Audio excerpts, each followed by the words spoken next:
Hello friends, আজকে ছোট্ট আমার একটা আলোচনার মাধ্যমে আমি ছোট্ট একটা ট্রিক ইংরেজি শেখাবো।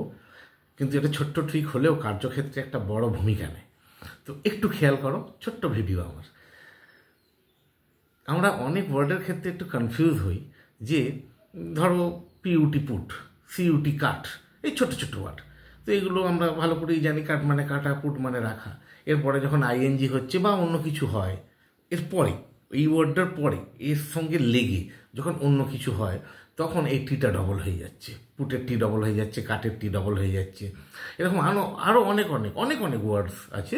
শুধু এই তিনটে লেটারের ওয়ার্ডস না, এরকম অনেক অনেক ওয়ার্ডস আছে, 4টে 5টা 6টা লেটারের এরকম অনেক অনেক ওয়ার্ডস আছে যে ওয়ার্ডসগুলোর পরে আগে না।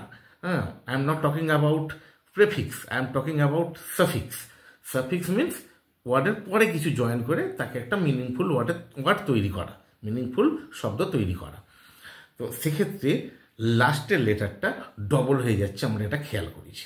তো কোন ক্ষেত্রে হয় এটা মুখস্থর ব্যাপার নেই, আমি যেটা বলছি একটু মনে রাখো।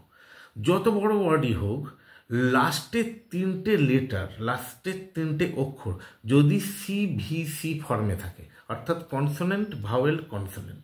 আবার বলছি, যত বড় ওয়ার্ডই হোক, লাস্টের 3টে লেটার যদি সিভিসি কনসোনেন্ট ভাওয়েল কনসোনেন্ট এই ফর্মে থাকে, এইভাবে সাজানো থাকে, তাহলে তারপরে তুমি যাই জয়েন করো না কেন, লাস্টের লেটারটা ডাবল হবে। সে আইএনজি হোক, যা খুশি তুমি জয়েন করো।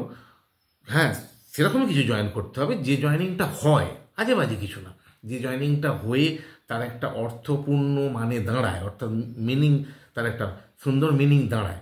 সেক্ষেত্রে দেখবে লাস্টের লেটারটা ডবল হচ্ছে। এবারে আবার প্রথম আলোচনায় আসি, সিইউটি কাট, এটা নয় 3টে লেটার দিয়ে তৈরি, ওই জন্য দেখো C consonant, you vowel, T consonant, CVC ফর্মে আছে, তাই টিটা ডবল হবে। এবার এরকম আমি একটা ডিফারেন্ট একটা ওয়ার্ডই যাব, সেটা হচ্ছে, তোমরা সবাই দেখেছো যে আমরা ওষুধ দোকানে যাই, ওষুধ দোকানে মাথায় লেখা থাকে কেমিস্ট অ্যান্ড ড্রাগিস্ট। তো ড্রাগ থেকে এসেছে ড্রাগিস্ট, DRUG, ড্রাগ মানে হচ্ছে ওষুধ, DRUG। লাস্টের 3টে লেটারে যাও তো, RUG, দেখো সিবিসি ফর্মে আছে, আমি লাস্টের 3টে লেটার RUG। তাই ওষুধ দোকানের মাথায় যে ড্রাগিস্ট স্পেলিংটা লেখা থাকবে, একটু খেয়াল করবে, ওটা কিন্তু ডাবল জি থাকে। কিন্তু ওষুধ ইংরাজি যে ড্রাগ, সেখানে কিন্তু ডাবল জি হয় না। বোঝা গেল? তাহলে আজকে এই পর্যন্তই, আবার দেখা হবে পরের ভিডিও।